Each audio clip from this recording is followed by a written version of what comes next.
can start then. Well, great to see everyone here. I know it's 4 p.m., so if you're here, you definitely GMI. Thanks for being here. Without further ado, I guess, I'm just going to quickly introduce myself. My name is Martyna Borys-Liszka. I am account director and a senior PR consultant at TIAP Global. We are a consultancy, PR consultancy specializing in helping teams in DeFi, Web 3.0, and crypto space build their brands through storytelling. So yeah, PR firm for the space. That's who you are. And yeah, we have some amazing speakers here with me today. We're going to be chatting about marketing in this space. But yeah, I will let everyone introduce themselves so they can do the justice. Hello, my name is Winn. I am a former vice president with Binance. I now run an advisory and growth hacking agency for basically any blockchain project specific to that of DeFi and those that need community growth efforts and so on. We work heavily with a number of different projects and helping them overcome growth barriers through various strategies of automation and all sorts of different techniques, hacky ways to make things bigger and better. Excellent, excellent. I'm Jason Fishman, host of the Test, Optimize, and Scale podcast, also co-founder and CEO of DNA, digital niche agency out of Los Angeles, California. We've worked with over 500 brands to date on investor and user acquisition initiatives, spanning across crowd sales, DeFi, NFT projects, various exchanges, and excited to be up here with everyone today, shedding insights from those experiences. Excellent. And this is a very familiar place for Jason and I because we've spoken on stages in Korea, Japan, and a few others together in firesides. It's great to be here, and we obviously know Jared from the industry as well.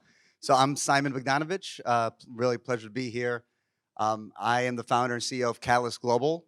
We are a growth marketing, and really just a growth agency that goes beyond marketing, helping companies with fundraising, investor introductions between the Middle East, Europe, North America, and Asia predominantly. We also do a lot of marketing, of course, earned media, PR, influencer marketing, branding, positioning, and the like. And then just overall growth of businesses from a business operations, financial modeling perspective to your first client acquisition to launching, figuring out what exchanges you should list on and why, and who's going to accept you, who's not going to accept you, figuring out if you should do a launch pad or not. So kind of run the gamut. I've been in this industry since 2017, worked with over 50 projects since then. Some known ones like Origin Protocol, Elastos, Ambrosis, more recently Kudo, and many others in between, Synthetics, previously known as Haven and others. So pleasure to be here. And oh, sorry, one more thing I have to mention for his plug. I'm one of the organizers also for this whole conference, along with Justin Wu and Michael and the team. Woo-hoo. Excellent. Well, great. Well, I guess my first question to you guys is, we all of us kind of, and I think that's very natural for crypto space, is that no one, like each and every one of us comes from different industries and have been in different industries because before they jump into crypto. That's because the industry is very early days and very nascent. So my question to the panel is, how is marketing in crypto different from other B2C or B2B industries? Are there any key differences that you are seeing, or what's the challenge, I guess, in the space? I see, Jared, you're keen to speak about your experiences here. I know you've been in the marketing for over a decade, hi? Yes, marketing for quite some time. Before working with Binance, I worked in the Valley for about 10 years, and I thought it would be great because I loved blockchain and the various projects. I saw that there was a significant opportunity in which a lot of projects had improper messaging or improper branding that otherwise didn't cater to their target audience in the way that it should. Now, that said, it was a revolutionary experience to understand that there's really nothing that translates between blockchain cryptocurrency marketing and what you would expect of a typical Silicon Valley startup. For one, You're typically marketing a vision of a project versus an actual end product or a tangible in that regard. So what it comes down to, and the baseline is what we tell all of our clients essentially is that we might become an engine, but your engine is going to require wheels essentially, and the wheels being the team as well, how well they can sell their product and what type of connections they have, how trustworthy they are. Now in DeFi, it's a different beast in which for the first time we're trusting in code and relationships versus entities themselves, as most of these projects are anonymous in the regard that, you're now trusting an avatar, and you're trusting that avatar based on the relationships that they have with other key stakeholders in the space. So you're trusting in a vision of an avatar or an individual that's technically anonymous in that regard. So essentially what you're investing in is not necessarily a project, but the team itself. And in that regard, beyond, I think I'll leave some of the other more technicals of marketing as to not take everything out of everybody's mouth here, but that I think is a good start. Everyone wants us to launch tomorrow is a big trend I see in the space and common discussion I've had today at our booth. But joking around it, there's a lot of similarities, and I try to look at marketing fundamentals to be adopted by blockchain and crypto. Some of those are often skipped.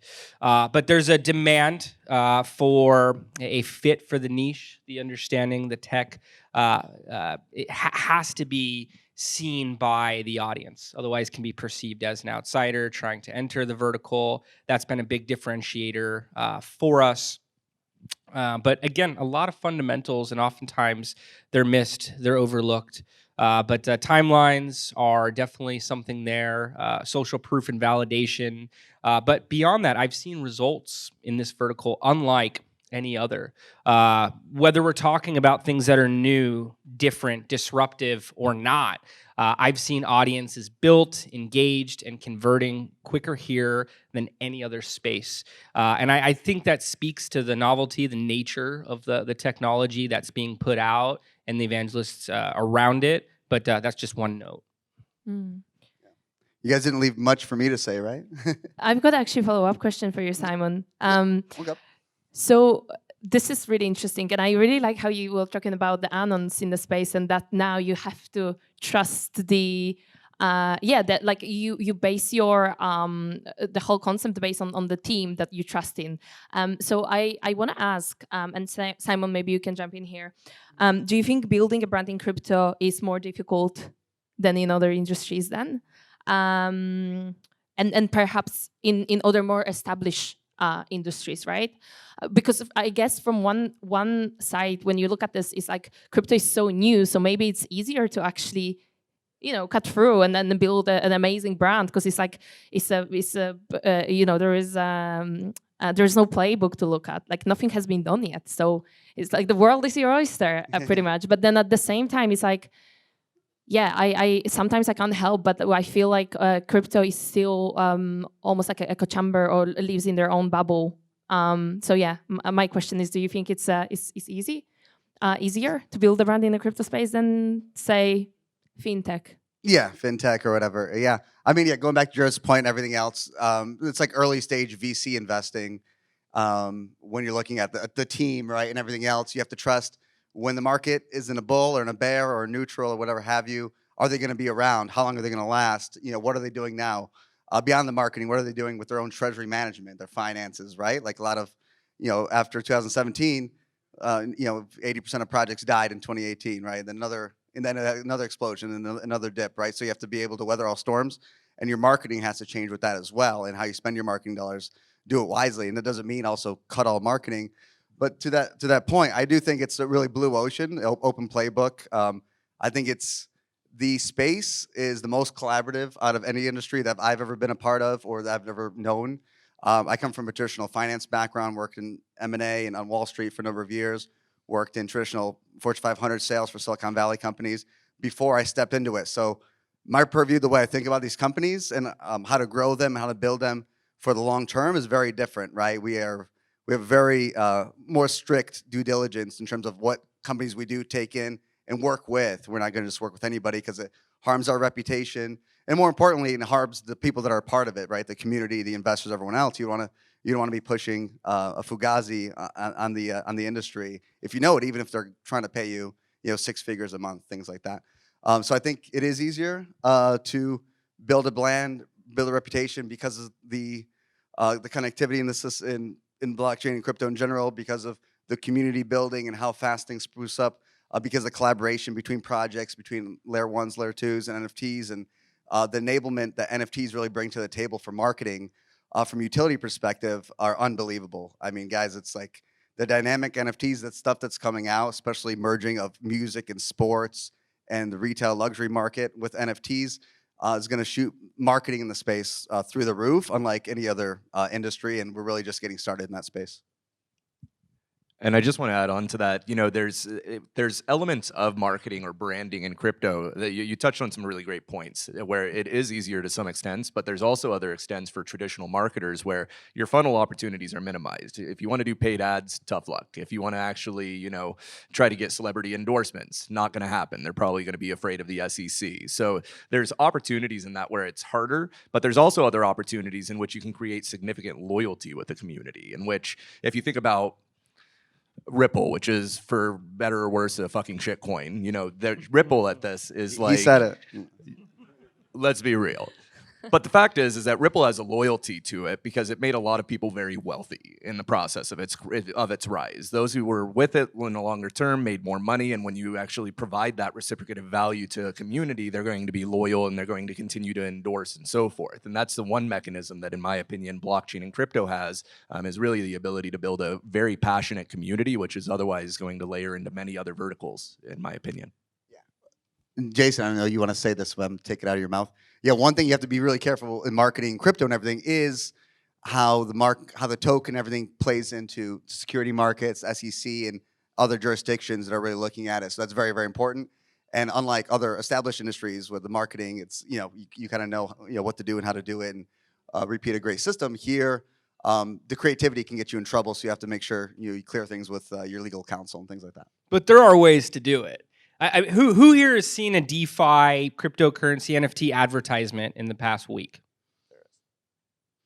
And we work with our reps directly at each of these ad platforms to find compliant ways to set it up. I'll emphasize compliant, but ways that we're operating within regulation and taking audiences down a funnel. I love what you guys are saying about bringing in these different verticals. It's going to be beyond just this space and how it touches each individual industry in years to come.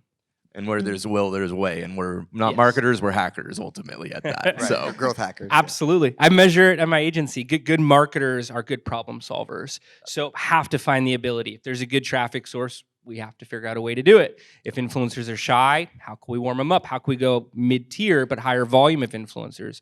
I'll search keywords on a daily basis, and I'm always shocked by how many people are talking about each of these subjects that we research obsessively.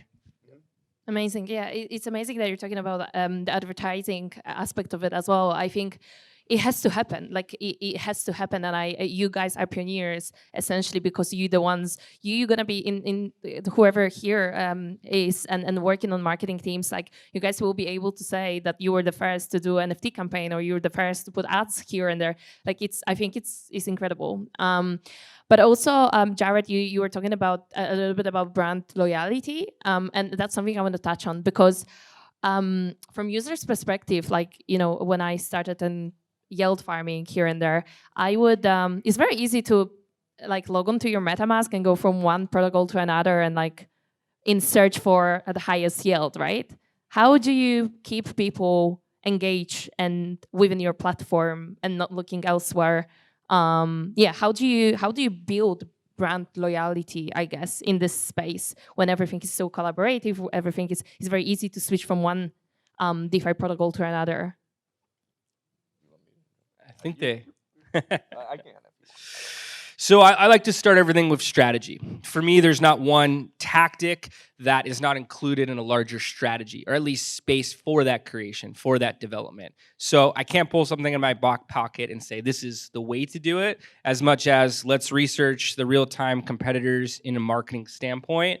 Let's figure out how they're achieving loyalty, what can be taken. Success leaves clues. Let's build a SWOT analysis of that. Now we can form our target audiences, and I'll emphasize the plural there. We begin with 4 to 10 audiences, which have subsets. So each one of those is going to be different in terms of how they engage with the brand, how they actually build loyalty. For some of them, they have to make fun of it for a while before it even gets in their radar. And then as developments occur, suddenly they're loyalists. I don't know if you know anyone like this, but I certainly have it in my friend circles. So we build up a psychograph for the audiences. Then we could start looking at the channels. Then we could start talking about the messaging. Love how you emphasize that, by the way. When I see broken campaigns, it's typically around messaging. And why not ask your audience and really understand if they're absorbing what you're putting out there? A lot of the times they'll give you the answers that you need. But for me, it's more of that holistic approach. Oh, and by the way, add numbers to everything. Don't just say, hey, we want to do this channel. We want loyalty. But what does that look like? What's the audience size? What are the engagement levels? What can we physically measure? The only way to measure is with numbers. Don't go about a channel unless you know what it's supposed to produce. Yeah, really quickly to mention that. Yeah, I think that's a big thing. I think a lot of early stage companies and even later stage companies, every launch and token, everything, kind of forget about a little bit, especially in the bull market. Oh yeah, the numbers are the numbers. As long as our token's going up, we're great. Like no, you want to measure your numbers in all markets where you can, so you know what's still achievable once the bull market's back, even a bear market, right? So you need to figure out different like forecasting scenarios and things. But at the end of the day, you got to think about what brands really bring you affinity. Like why do you love Apple, or why do you love Google, or why do you love Bored Ape Yacht Club or anything else, right? Think about what do they do in your mind, and just reverse engineer it to fit your project and everything else. So I think building a great, strong community that does the work for you, right? In terms of carrying the flag, building a great, simple to use, easy product with amazing UI UX, and then building and executing really on the roadmap, showing that hey, whatever we say, we mean, and we're doing it. Those things can, especially in the crypto market that is riddled with, roadmaps that are here today, gone tomorrow, that can really make you stand out of just delivering excellent product and delivering on time. And I'd echo the others as well. I think strategy, community, those are the two things that come to mind. Number one, you have to have a strategy which you can adequately hype. Users or the community typically will be more interested about what they're looking forward to than the actual release in most cases. So having something constantly behind the other, it's the carrot on a stick approach, essentially, is ensuring that there's always something to look forward to. And then followed by that, the follow-through of promises and engaging with the community. I think that moreover than anything, the ability to not only strategize something compelling, but to follow through with it and show that the community is valued and loyal, and be loyal to the community. I think all of that plays into the bigger picture. Interesting. Yeah. That's everything was what you just guys said is really, I feel like it's really what I think as well, because obviously from my experience working in PR, this is, the strategy and what you do is you really need to have a holistic view. But one thing I also wanted to ask you guys is about your take on influencers when it comes to the wider maybe marketing strategy and the role they should play in the kind of overall marketing strategy. I think in crypto space especially, it's I think there is divide in opinions whether or not you should engage influencers and who they should be, what platforms you should use for that. And then there it comes to down to whether you pay for influencers, do you pay for endorsements, or how do you work with them so that you don't hijack your, I guess, brand credibility? Okay. Yeah, sure. I'll start. Sure. Keep it brief. So it's influencer marketing, it's really, I hate to say it, right, but it's it really depends on what kind of project, is being worked on. What is their target audience? There are more and more projects and tokens, everything coming out. They're really, more essentially B2B plays than others. Or they're going after mainstream games, mainstream movie studios and things and that like. And so if you're working with a Disney, you're working with a Legoland and things like that, they don't really want to see you work with influencers, right? Because they're hey, certain mainstream bigger brands, feel that certain influencers have to match their persona, have to match what their brand is about, right? So you're not going to get, work with Disney, but also get somebody that's shilling all the time saying, buy, this and that. And, so you're going to mess up potentially current and future partnerships and clients that you can bring onto your own project. So it's really dependent. We work with like a lot of influencers. I'd say over 100 influencers in in our Rolodex that we work with at any given time, matching, and it's really important to go out and speak to a lot of influencers and really teach them, this is what the project is about. Does it speak to your audience? Does it not? How do you feel about it personally? Would you even like invest or not? Sometimes an influencer likes it so much, they'll take it on like, yeah, I want to talk to the team. I want to do an interview in a podcast or YouTube or whatnot, or read an article about them in Cointelegraph. Other times, yeah, they do ask for a bit pay to play. And so that is also kind of a gray market of the industry that, some people really hate, and other people are like, well, yeah, you got to pay for marketing to go on a billboard. Why not work with influencer and pay that too? So it's, so it's really relevant and dependent on the exact company you're working with. If influencer marketing is right for them, and if so, who are the right influencers that really speak to their audience that can take them to the next level? Great. That was a great answer to this question, and it makes me think about crypto Twitter, right? We all know crypto Twitter is such a big part of our lives. I guess I live there, but I wanna know from your perspectives as experts in this space. Do you guys think, or do you see marketers that are making good use of this channel as a means for marketing, for the promotion? And if not, can you share how do you think brands can kind of better utilize this channel? Because again, I think it can be very it can be both. It can be a lot of noise and maybe inappropriate strategy, but it can be quite useful because everyone is there. I guess maybe Jason, you can tell us, like, based on maybe what your clients are seeing, like how are they using, how what do you do in this sphere? Sure, and this market, thrives in many ways Right. on Twitter. I mean, NFTs, the way it's connected to OpenSea and other exchanges. You could project values. I've seen different algorithms to do so based on what's occurring on Twitter. And building off what Simon was saying as well too, I think it's important to take the strategy and build organic influencer relationships, regardless of the outcome. Think of it as sales percentages. Small percent converts, it makes it all worth it.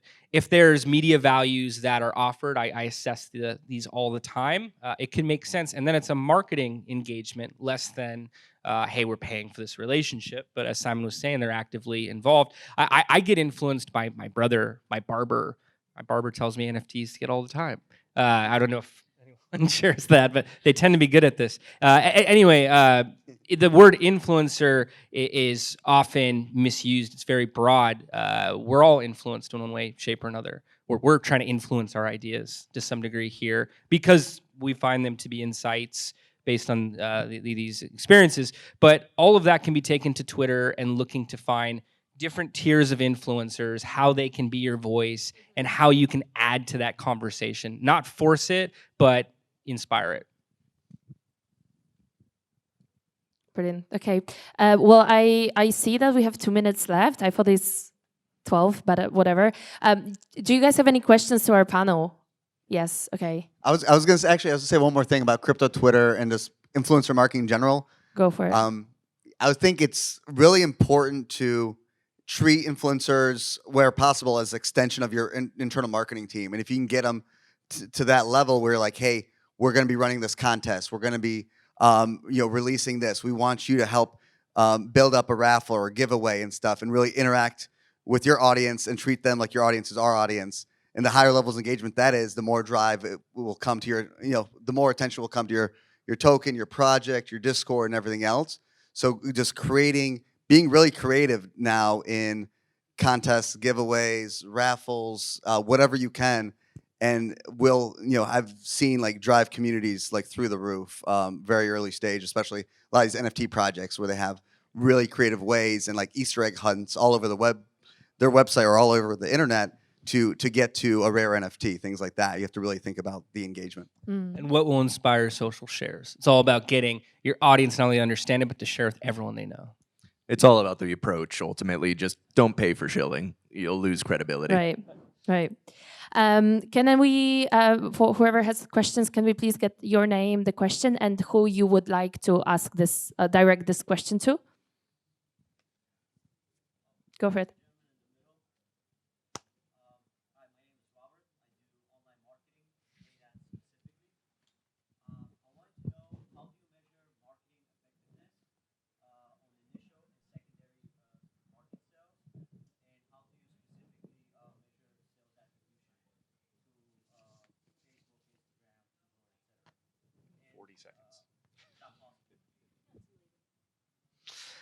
I'll do an overview because we could talk about this at length. We could get a whiteboard out, spend a few hours. 30 seconds or less. Here we go. But essentially, with the marketing funnel, you want to measure as far down as you can. You want to be able to use it not for vanity metrics, but be able to do appropriate storytelling so you could optimize towards what's working, so you could do more of what's really driving. There's a variety of ways to do that. Mid-funnel is easier than low funnel. A lot of landing pages, a lot of follow-ups, a lot of how far down can we get and where can we match data. Secondary becomes even more difficult, but happy to have a conversation with you afterwards. And again, it's all about finding meaningful takeaways. There's holes in any set of analytics. And I was going to say, before we depart, everyone, we should all kind of say how you can find us and things like that, like where's the web. So I think my kind of, funny enough, my easiest channel to reach me on is probably LinkedIn. So Simon Bogdanowicz, you can not crypto Twitter. Crypto Twitter. Outrageous. Somewhat. Well, I'm not an influencer myself, but I guess Jason, we're all influencers. You go on the stage, you are an influencer. Crypto Twitter can be fine too. Simon BOG. But yeah, either way is probably the best way to reach me. Telegram is kind of crazy. Home address. LinkedIn's good for me as well. You could find me on Twitter too. Not many Jason Fishmans out there. So please reach out. Don't be bashful. I welcome a warm marketing chat anytime. Your name and company again? Jason Fishman, DNA, Digital Niche Agency.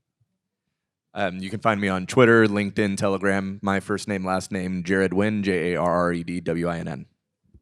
Brilliant. And I guess you guys gonna be there tomorrow as well? We're going to keep the party going. Yeah. I'll be moderating a panel tomorrow, the mass adoption of NFTs with founder Rarible and a few others. So yeah, we'll be on the NFT Con stage tomorrow. Perfect. I'm here for 2 days as well. If you guys have any questions, come chat to me. My name is Martyna Borys-Liszka, and again, I'm on Twitter, LinkedIn. Not many with my name and surname, so you should be able to find it pretty easy. But yeah, thanks so much, and I hope you guys learned something new today. And enjoy your evenings. Thank you, everyone. Thank you Thanks, everyone. for that Namaste. very fruitful and informative panel. I really appreciate it.